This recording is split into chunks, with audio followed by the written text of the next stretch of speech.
A big hello to my YouTube family. Welcome to Diva Classes. This is Divya Vadwani, your commerce teacher. Today we'll be studying organization structure, जिसका हम लोग आज तीसरा part पढ़ेंगे. We'll study about functional structure and divisional structure, delegation, centralization and decentralization.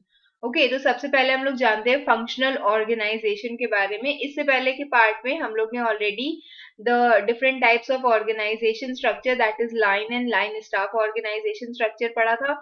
हमने formal और informal organisation भी पढ़ा था. तो अब हम लोग इसी का ही तीसरा और सबसे लास्ट पार्ट करते हैं. ठीक है. फंक्शनल स्ट्रक्चर या फंक्शनल ऑर्गेनाइजेशन सेज कि यहाँ पर जितने भी एक्टिविटीज हैं उनको हम लोग ने डिफरेंट डिफरेंट डिपार्टमेंट्स में according to the functions of management उसके अकॉर्डिंग हमने डिवाइड कर दिया है और उसके बाद ही हम लोग ने उसको फर्दर डिविजन में डाल दिया है. ठीक है. फंक्शनल ऑर्गेनाइजेशन में क्या होता है कि जितने भी एक्टिविटीज हैं, सॉरी जितने भी मेजर काम है, मेजर जॉब्स है, उनको हम उनके फंक्शंस के अकॉर्डिंग डिवाइड कर देते हैं या फिर on the basis of products और service. As you can see here कि यहाँ पर एक प्रोडक्ट लाइन बना दी गई है, दैट इज प्रोडक्ट जेड, और उसके अकॉर्डिंग ही लाइन सुपरवाइजर्स, प्रोडक्ट टीम्स और डिस्ट्रीब्यूशन टीम्स हमने यहाँ पर डिवाइड कर दी है. Here also marketing manager is there, जिसके अंडर हमारे sales officer, sales executive, customer service officer and then executives are there. Then finance में भी accounting, purchasing and finance में उसको further divide कर दिया है. ओके तो ये जितनी भी एक्टिविटीज है these are divided on the basis of their functions. सबसे पहले आता है फंक्शनल स्ट्रक्चर, जो ये कहता है कि जितने भी मेजर या फिर बेसिक फंक्शंस है is organised as a separate department. हम उनको सेपरेट सेपरेट डिपार्टमेंट में डिवाइड कर देते हैं, be it finance and accounting, be it HR department, be it marketing department, production department.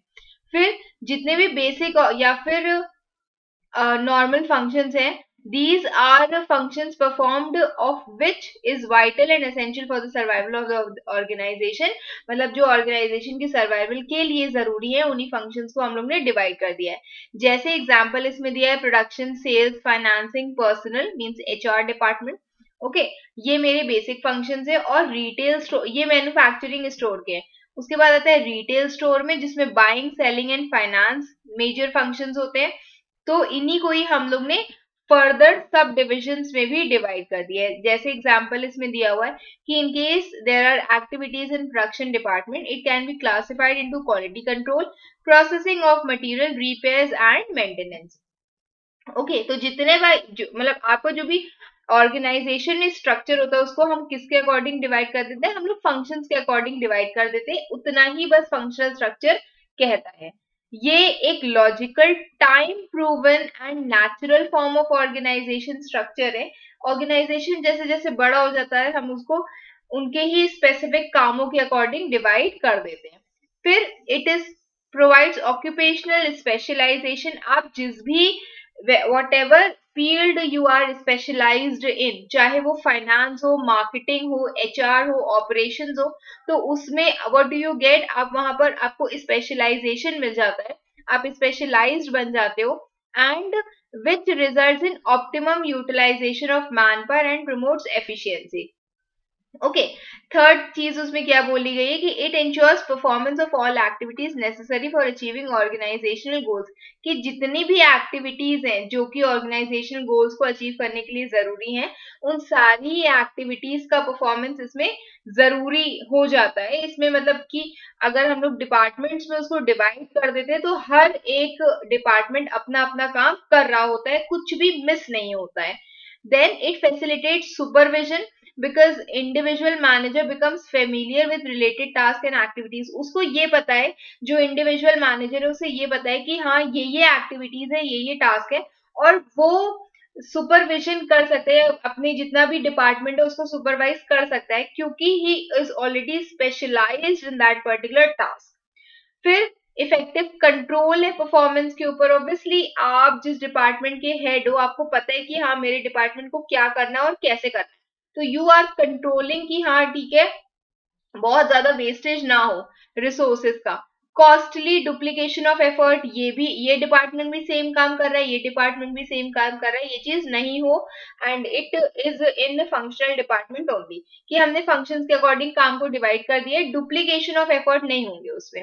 फिर recruitment and training is easier because managers have to be experts only in a narrow range of skills, just because कि managers को कुछ ही specific, हम आपसे marketing का काम जानते हैं अगर, तो हम आपसे, I will not ask you कि whether you know about finance और नॉट, तो अगर एक पर्सन एक ही स्किल में स्पेशलाइज है, रिक्रूटमेंट आसान हो जाता है क्योंकि हमें ऐसे स्पेशलाइज्ड लोग मिल जाते हैं, हमें ऑलराउंडर की जरूरत नहीं है।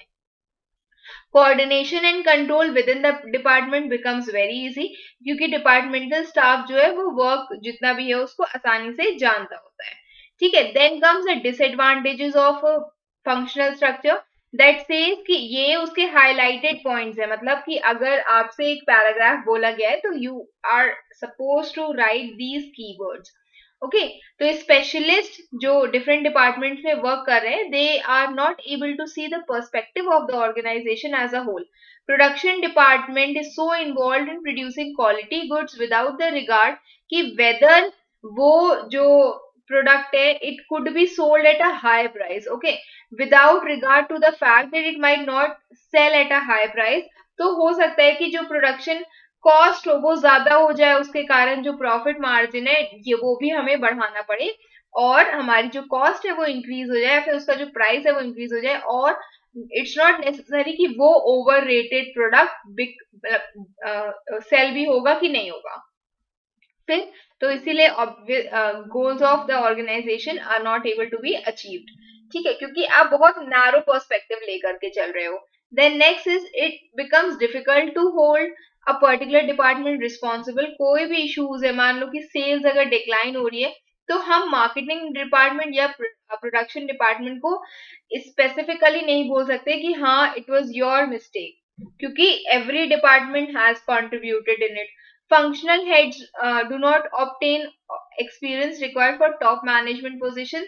वो अपने jobs में इतने specialized होते हैं, उनका perspective इतना narrow होता है कि वो लोग कभी भी top management level तक नहीं पहुंच सकते। हमें general manager की अगर जरूरत है तो हम HR को कैसे जनरल मैनेजर बना देंगे if the HR does not know anything about the production, the finance, the sales department।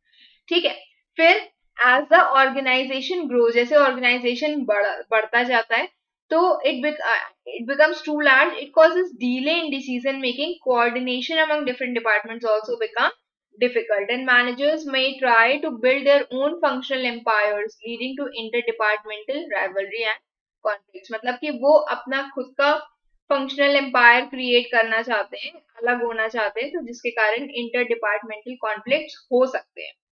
ठीक है, फिर है divisional structure. Now divisional structure says कि जितने भी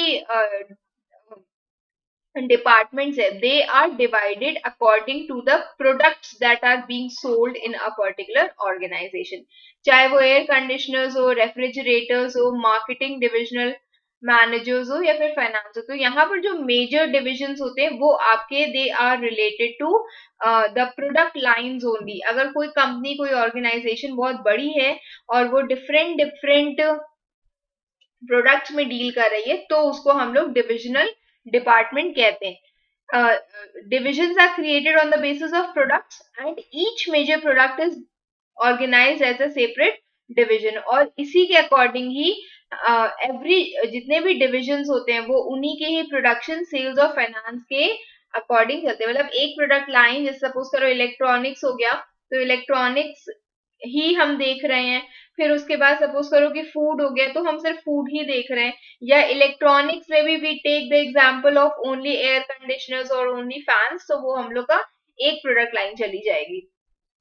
Then this divisional structure is useful when the product expansion and diversification, manufacturing, marketing characteristics of the product are of primary importance। मतलब ये तब यूजफुल है जब हम we are thinking of product expansion and diversification. हम लोग छोटे level of organisation में डिविजनल स्ट्रक्चर बनाना मतलब नहीं बनता है। ठीक है, and the product is relatively complex and there is great deal of capital required for plant and equipment, जैसे कि ऑटोमोबाइल और इलेक्ट्रॉनिक इंडस्ट्रीज। तो इन केसेस में जो डिपार्टमेंट्स होते हैं वो डिविजन के अकॉर्डिंग डिवाइड हो जाते हैं, डिविजनल स्ट्रक्चर के अकॉर्डिंग डिवाइड हो जाते हैं। जितनी भी बिग कंपनीज होती है they have diversified product lines, मतलब डिफरेंट प्रोडक्ट्स लाइन है। You can take the example of Samsung, Bajaj, Usha. ठीक है. They have 3 product divisions, one of which is plastics, chemicals and metals. So everything will be divided into purchasing product sales and personal activities. Okay, next is divisional structure advantages.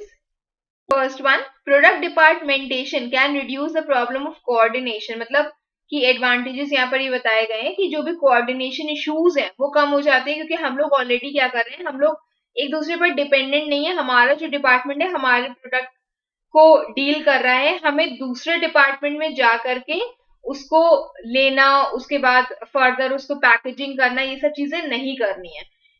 तो इतना ज्यादा coordination is not required as compared to that in functional department, जिसमें जो भी departments होते हैं वो interrelated होते हैं.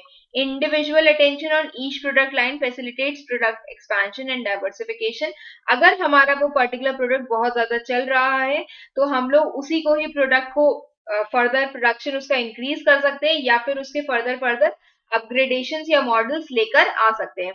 Then specialisation of physical facilities and human talent लेकर के आता है. आपका ह्यूमन टैलेंट या फिर जो ह्यूमन रिसोर्सेज हैं या फिर जो पीपल हैं उनको और फर्दर इंप्रूव करता है. Performance of each division and contribution it results in can be easily evaluated. अगर कोई भी एक प्रोडक्ट है जिसकी सेल अच्छी नहीं हुई है तो हम एटलीस्ट रिस्पॉन्सिबिलिटी उस पर्टिकुलर प्रोडक्ट के डिविजनल हेड पर डाल सकते हैं. एज सच चीजें फंक्शनल में नहीं होती थी. Okay, then it facilitates expansion and growth of new divisions can be added without interrupting existing operations. मतलब हम लोग further divisions या further product lines हम लोग add कर सकते हैं बिना जो existing operation है उसको disturb किए. और उसके बाद लिखा हुआ है कि this is क्योंकि जस्ट बिकॉज की प्रोडक्ट डिविजन जो होता है वो सेमी ऑटोनॉमस होता है, इसमें different different functions are involve, तो इसीलिए divisional structure it helps in developing varied skills required for top management positions. जो भी दिस इज सेमी ऑटोनॉमस, हम अपने अकॉर्डिंग काम कर सकते हैं, बस हमें थोड़ा सा रिपोर्टिंग करनी होती है टू द अपर लेवल. ठीक है. और जस्ट बिकॉज कि हम पूरे प्रोडक्ट से डील कर रहे हैं तो we are capable of applying for top management position. ज्यादा फ्लेक्सिबल होता है, अडेप्टेशन टू चेंज होता है, डिसीजन मेकिंग इसमें आसान हो सकती है एंड इफेक्टिव हो सकती है, क्योंकि सेमी ऑटोनॉमस यूनिट है. हमको मतलब ऑलमोस्ट अपने प्रोडक्ट की तो एटलीस्ट पूरी की पूरी फ्रीडम दी गई है. Then a few disadvantages are there कि फिजिकल फैसिलिटीज और फंक्शंस के डुप्लीकेशन हो जाते हैं. डिवीजन वन में भी प्रोडक्ट ए में भी पर्सन जो है वो प्रोडक्ट प्लानिंग कर रहा है और प्रोडक्ट बी में भी पर्सन प्रोडक्ट को प्लान कर रहा है. Then advantages of centralisation activities जैसे कि financing, accounting, distribution are not available. तो इनका जो सेंट्रलाइजेशन होता है इट इज नॉट अवेलेबल, हमें सब कुछ खुद ही करना पड़ता है. इसमें देयर में भी under utilisation of plant capacity, क्योंकि हो सकता है कि जरूरी नहीं है कि जो प्रोडक्ट आप डील कर रहे हो उसका डिमांड मार्केट में बहुत ज्यादा हो, तो इसीलिए sometimes the plant capacity is under utilised. Okay, मतलब इतना ज्यादा मशीनरी का यूज नहीं होता है, होता है तो वो फुली यूटिलाइज नहीं होती है. Then managers in each department में focus on their own product. उसे कोई मतलब नहीं कि टोटल ऑर्गेनाइजेशन में क्या चल रहा है, हमें सिर्फ अपने प्रोडक्ट से मतलब होता है. देन कॉन्फ्लिक्ट में arise due to allocation of funds and other resources. भाई कंपनी का पैसा तो लिमिटेड है, हम इश्यूज होंगे कि हाँ इनको कम पैसा मिला, इनको ज्यादा पैसा मिला है, इसीलिए उसके कॉन्फ्लिक्ट भी अराइज हो सकते हैं. Then is divisional structure is suitable जहां पर bigger organizations होते हैं and they supply more products, different manufacturing technologies और marketing methods के साथ. Okay, moving towards the next, that is delegation of authority. Delegation of authority आपसे क्या कहता है कि जो भी काम है हम एक पर्सन को अलॉट हुआ है, हम वो दूसरे को असाइन कर दे रहे हैं, दूसरा वाला इंसान जो है वो तीसरे को असाइन कर देता है. Like you people are in school, तो इस टाइम पर जो आपके स्कूल का हेड होगा वो जितना भी टास्क है वो किसको एलोकेट कर देते, टीचर को. टीचर वो टास्क सपोज करो कि classroom management, sorry classroom decoration है, ठीक है. द हेड वांट्स की जो क्लासरूम है वो डेकोरेटेड रहे फॉर दिवाली, और उसी के लिए ही टीचर को उन्होंने बोला, टीचर ने वही जो काम है उसको किसको सौंप दिया, स्टूडेंट्स को सौंप दिया कि students will do this because ये स्टूडेंट्स का क्लासरूम है. तो इस डेलीगेशन ऑफ अथॉरिटी क्या होती है कि जो मैनेजर है वो कुछ पार्ट ऑफ वर्क दे देता है to the others and give them the authority to perform the assign task. Manager जो टास्क को होल्ड कर रहा होता है, ठीक है, जो डेलीगेट करता है अथॉरिटी को, होल्ड्स हिज सबऑर्डिनेट रिस्पॉन्सिबल, वो सबऑर्डिनेट को रिस्पॉन्सिबल ठहराता है, लेकिन अल्टीमेट अकाउंटेबिलिटी किसकी है? अगर ये काम नहीं हुआ तो टीचर तो will ask from student, but ultimate accountability is of teacher. Teacher has to be accountable to the head कि भाई हाँ आपने मुझे काम दिया था तो I was responsible for it. ठीक है, तो ये जो एक प्रोसेस होता है that involves assigning duties, authority and trust करना, imposing responsibility on the subordinates, जो आपसे लोअर लेवल पर है उनको आप अलाउ करते हो कि वो आपका काम करें। देन काम एक्चुअल में किसका होता है? मेन मैनेजर का ही है, वो उसको सौंप रहा है किसी और को करने के लिए। पहले तो चेक करो कि क्या करना है, then you will fix responsibility, who is suppose to do that and how the person is suppose to do that. Then we check the progress कि whether it is being done nicely और not, and then हो रहा है उस समय कि नहीं हो रहा है, एंड देन वी एनालाइज कि जो काम हमने दिया था आपको वो हुआ कि नहीं हुआ। एनालाइज करना कि whether it is done nicely और नॉट एट ऑल। ठीक है, फिर उसके बाद आता है इंपॉर्टेंस ऑफ डेलीगेशन। सबसे पहले इंपॉर्टेंस में क्या बोला गया है? That it gives relief to the top executive. Top executive का जो वर्कलोड है वो सीनियर एग्जीक्यूटिव से हट करके वो जितने भी रूटीन वर्क होते हैं वो सबऑर्डिनेट्स पे चला जाता है, सो दैट जो मैनेजर्स हैं they can concentrate more on important policy making. Scalar chain होती है, it creates a chain of superior subordinate relationship, मतलब कि meaning and content to managerial jobs provide करता है। Direct it directs and regulates the flow of authority, जो top level पर है वहां से नीचे अथॉरिटी आ रही to the lower level, and this is just because the authority is being delegated. Okay, specialisation होता है जस्ट बिकॉज की डेलीगेशन इज देयर, तो जितने भी एग्जीक्यूटिव्स हैं वो जॉब अपने सबऑर्डिनेट्स को असाइन करते हैं according to their abilities and experience. It results in better utilisation of human resources.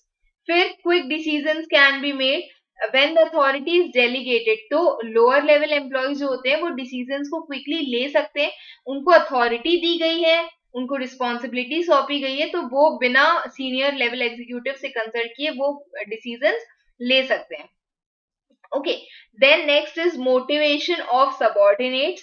तो delegation provides a feeling of status and recognition to subordinates. उनको पता है कि हाँ उनकी जो इंडिपेंडेंस है, जो जॉब सेटिस्फैक्शन है वो इंक्रीज हो जाती है क्योंकि उनको अथॉरिटी भी दी गई है जो भी काम है उसको करने के लिए। तो it improves their self esteem, morale and their confidence. Then executive development, उनका भी ओवरऑल डेवलपमेंट हो रहा होता है क्योंकि वो कुछ decision making skills, leadership skills सीख रहे होते हैं जस्ट बिकॉज कि उनको वो टास्क दिए गए हैं जो मैनेजर वो सपोज टू परफॉर्म, और इसीलिए अब उसकी जगह पर वो काम कौन कर रहा है? These subordinates are doing. तो इससे उनका जो क्वालिटी ऑफ पर्सनल है, मतलब दे उनका जो ओवरऑल ग्रोथ है वो हो रही होती है क्योंकि वो भी मैनेजरियल प्रॉब्लम सॉल्व करने के लायक बन जाते हैं। Then growth and diversification, as the quality of managerial talent at all levels improve, जो organization है they can face future challenges, they can grow and expand to a bigger size just because कि वहां पर delegation of authority के कारण people have been specialized, वो managerial decision ले सकते हैं, तो अब हम अपने organization को और better कर सकते हैं। नेक्स्ट उसके बाद उसमें ये बेनिफिट्स ऑफ डेलीगेशन दिए हुए हैं, यू कैन स्टडी इट, ये आपके ब्रीफिंग के लिए। फिर आता है the concept of centralisation and decentralisation of authority. The concept of centralization and decentralization, these are related to delegation. Centralization represents a pattern of distribution of authority among the managers at different levels. ठीक है, तो अब यहाँ पर हम लोग दोनों का मतलब समझेंगे and difference between you can study it, it is also in your syllabus. Centralisation of authority आपसे क्या कहता है कि it is a systematic consistent retention of the authority for decision making at top level. ठीक है, क्या बोला गया है यहाँ पर कि जितने भी ये वर्कर्स हैं, सपोज ये सारे के सारे वर्कर्स हैं, मैनेजर्स हैं, एम्प्लॉयज हैं, इन सबको जितना भी काम है वो इनको, ये जो सेंटर में है इनको रिपोर्ट करना है। Okay, that is known as centralisation. anything that increases the role of superior or manager or head is known as centralization। कोई भी काम जो टॉप लेवल मैनेजमेंट का रोल बढ़ा रहा है उसको हम लोग सेंट्रलाइजेशन बोलते हैं। This is a systematic and consistent retention. हम जो मेरी अथॉरिटी है, जो सेंटर की अथॉरिटी है, उसको हम रिटेन करके रख रहे हैं, अपने पास ही कॉन्सेंट्रेट करके उसको रख रहे हैं, कहीं हम उसको बांट नहीं रहे हैं for decision making at top और higher level of management. As you can see in the picture, ये जितने भी सबॉर्डिनेट्स हैं, ये जितना भी काम है, टास्क है, सब कुछ इन्हीं को दे रहे हैं, जितने भी ऑर्डर्स हैं वो इन्हीं से ही जा रहे हैं। They don't have the authority कि हाँ वो डिसीजंस अपने अकॉर्डिंग ले। ठीक है, तो जितने भी मेजर डिसीजंस होते हैं they are almost done by whom, by the top level management. Specific manager, all decisions of on specific matters are taken by one or few managers at the top level। then in such organizations बहुत जरी सी authority होती है, that is delegated to managers at middle and lower level। मतलब कि वो सारा authority जो है वो अपर लेवल के पास ही होती है for instruction and guidance. They expect to show no initiative and freedom in their day to day activities. मतलब जितने भी मैनेजर्स होते हैं उनको कोई भी कह सकते हो कि इनिशिएटिव लेने का मौका नहीं मिलता है। Total control is of top level management. ठीक है, as you all can see here कि everything is being centralised, you have to be answerable for everything to the top level management. अब इसी में ये एग्जांपल दिया हुआ है कि एक medium size stationery manufacturing firm है, जो ओनर है उसके 2 सन्स हैं जो मैनेज कर रहे हैं पूरे बिजनेस को, and they have established different different department जैसे production, purchasing, stores, marketing and accounts department. हर डिपार्टमेंट जो है क्वालिफाइड मैनेजर्स रखा हुआ है। अब जितना भी डिसीजन है regarding the material production of ball pens, marketing, this is taken by whom, the owner और देयर सन्स ओनली। ये केस स्टडी में आ सकता है इसलिए इसको रखा गया है यहाँ पर, पढ़ लेना। ठीक है, तो वही है जो सुपरवाइज कर रहे हैं एक्टिविटीज को डिफरेंट डिपार्टमेंट्स की। जो मैनेजर्स हैं of different various departments, they are required to carry out the decisions and instructions given by the owner और हिज सन। तो इसको हम लोग सेंट्रलाइज्ड ऑर्गेनाइजेशन बोलते हैं। अब आता है डिसेंट्रलाइजेशन। डिसेंट्रलाइजेशन में देखो, एक काम है मैंने आप लोगों को सौंप दिया, अब आप करो। अब ये काम ये लोग जैसे भी करें वो उनका हेडेक है। ठीक है, क्या बोला है यहाँ पर कि whenever an authority is delegated, हमने कोई काम है आपको सौंप दिया है, मैंने एक टास्क आपको सौंप दिया है, उस टाइम पर दैट डिपेंड्स कि वहां पर हम आपको पूरा इंस्ट्रक्शन दे रहे हैं, इट इज सेंट्रलाइजेशन। अब हम आपको पूरा इंस्ट्रक्शन अगर नहीं दे रहे हैं, आई एम टेलिंग यू कि this is the task, do as you wish to do it, जैसे आपको करना है वैसे उसको करो, तो it will be known as decentralisation.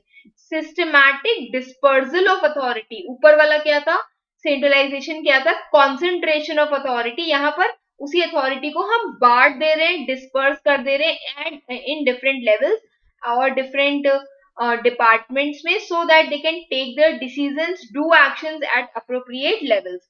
ठीक है, ऑर्गेनाइजेशन डिसेंट्रलाइज तब कहलाती है जब भी मैनेजर्स जो है मिडिल और लोअर लेवल के, they are given the authority to take decisions and actions on matters that are relating to respective areas of work। जो टॉप लेवल मैनेजमेंट है वो रिटेन करता है इसी अथॉरिटी को for taking major decisions and formulating the organization। Top level management authority अपने पास रखता है मेजर डिसीजंस की और पॉलिसीज बनाने की और जो ओवरऑल कोऑर्डिनेशन की और कंट्रोल की। लेकिन डिसेंट्रलाइजेशन जो है उसमें हम जितना भी जो भी अपार्ट फ्रॉम दिस अथॉरिटी है, मतलब इंपॉर्टेंट पॉलिसीज और इंपॉर्टेंट मैटर्स की अथॉरिटी टॉप लेवल के पास है, बाकी सारी अथॉरिटी जो है हम ट्रांसफर कर देते हैं लोअर लेवल्स को। ये आपको काम दिया गया है, ये आप अपने अकॉर्डिंग करो। ठीक है, then we are taking the example of a large steel manufacturing firm. जो बोर्ड ऑफ डायरेक्टर्स हैं और मैनेजिंग डायरेक्टर हैं, उनका काम है, उन्होंने कुछ ओवरऑल ऑब्जेक्टिव्स और पॉलिसीज बनाई है। जो मेजर डिसीजंस है प्रोडक्ट लाइन के लिए, कैपिटल इन्वेस्टमेंट के लिए, मार्केटिंग मेथड्स के लिए, they are taken by the heads of the department।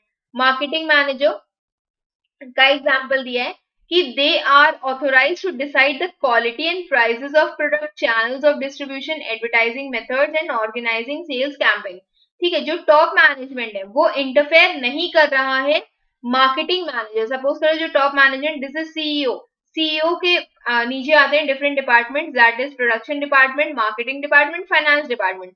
हम यहाँ पर मार्केटिंग डिपार्टमेंट की बात कर रहे हैं और मार्केटिंग डिपार्टमेंट का जितना भी काम है, सपोज करो prices, quality and prices of product को डिसाइड करना, चैनल्स ऑफ डिस्ट्रीब्यूशन क्या होंगे, एडवर्टाइजिंग मेथड्स क्या होंगे, ये सारी चीजें जो है मार्केटिंग मैनेजर कर रहा है. Top management, CEO, board of directors उसमें इंटरफेयर नहीं कर रहे हैं.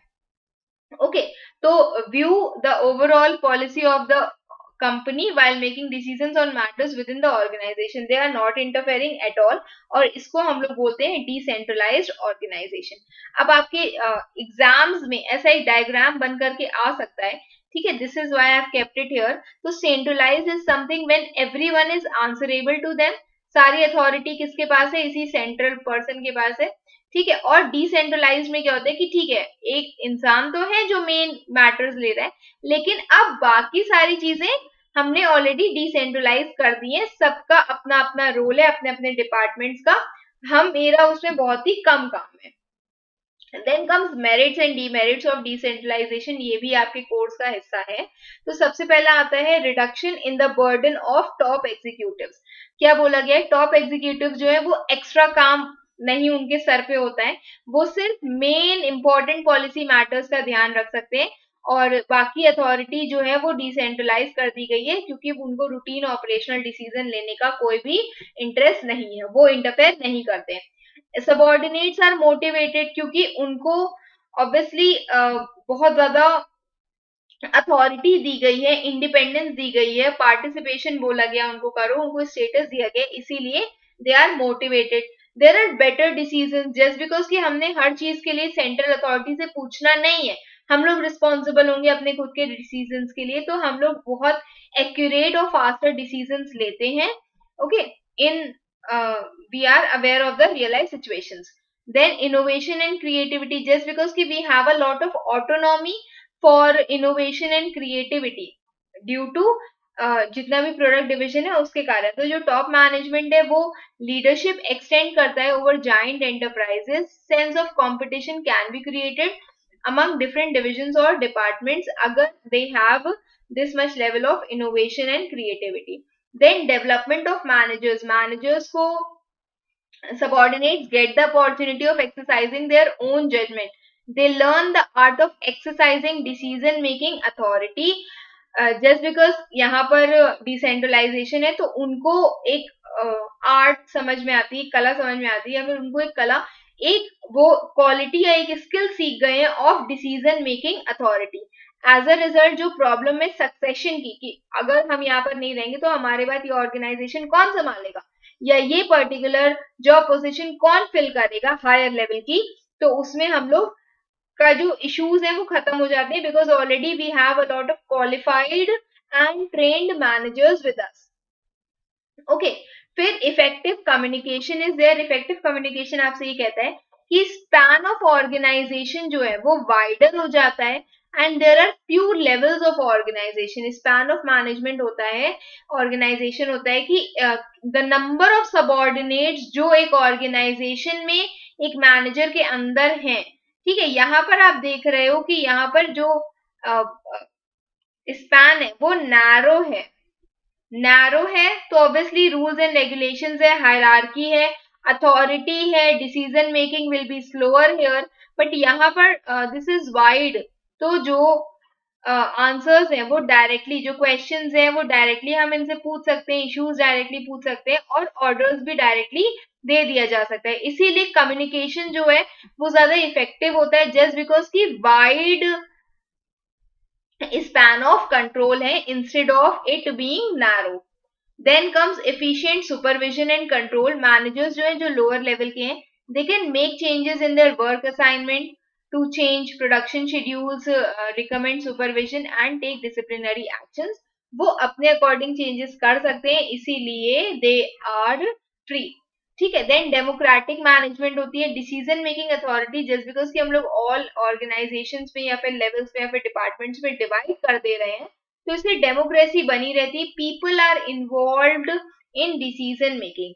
Then are a few demerits. सबसे पहले lack of coordination, semi autonomous, हम लोग को आंसरेबल टू इवेंचुअली होना है ना सेंटर को, तो इसके कारण क्या हो रहा है कि एक नैरो आउटलुक बन जाता है, और सेक्शनल इंटरेस्ट जो है वो ऑर्गेनाइजेशन के ऑब्जेक्टिव्स को फुलफिल नहीं करता है। इन द सेंस कि सपोज करो कि मार्केटिंग मैनेजर है, प्रोडक्शन मैनेजर है, एचआर है, तो जितने भी ये सेक्शनल मैनेजर्स हैं वो अपने अपने डिपार्टमेंट्स को अच्छा दिखाने के चक्कर में वो ऑर्गेनाइजेशन के ओवरऑल ऑब्जेक्टिव को भूल जाते हैं।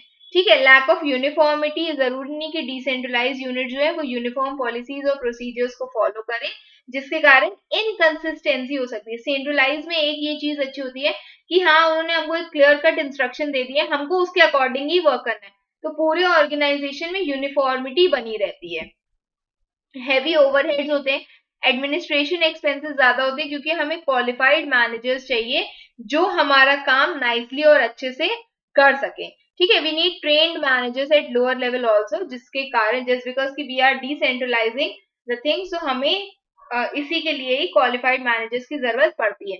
Suitable unsuitable for small firms, जहां पर ब्रॉड प्रोडक्ट्स लाइन है सिर्फ वहां पर it can be done, which is not possible in small firms, क्योंकि decentralization may restrict timely action in case of emergencies, कि भाई इवेंचुअली तो हमें किससे पूछना है, हमें सेंट्रल हेड से पूछना है, तो इसीलिए कुछ इश्यूज हैं जिसमें डिसेंट्रलाइज नहीं हो सकते, जैसे कि गवर्नमेंट अथॉरिटीज को हैंडल करना या ट्रेड यूनियंस के नेगोशिएशंस को हैंडल करना, वो सारे काम किसके होते हैं, सेंट्रलाइज्ड अथॉरिटी के ही होते हैं।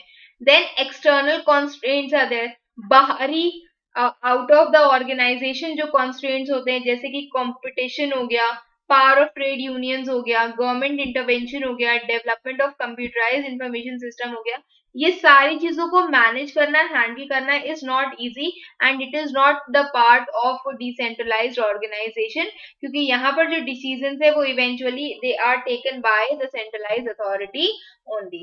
Okay, so that's all for today. I hope you all have understood this chapter. Rest we'll be doing soon. If you have not understood something, you can mention it in the comment box. Keep preparing. Do share my videos. Do share the channel with your friends and your best friends. And if you have liked the video, do subscribe to my channel. Keep preparing. Best wishes. Thank you.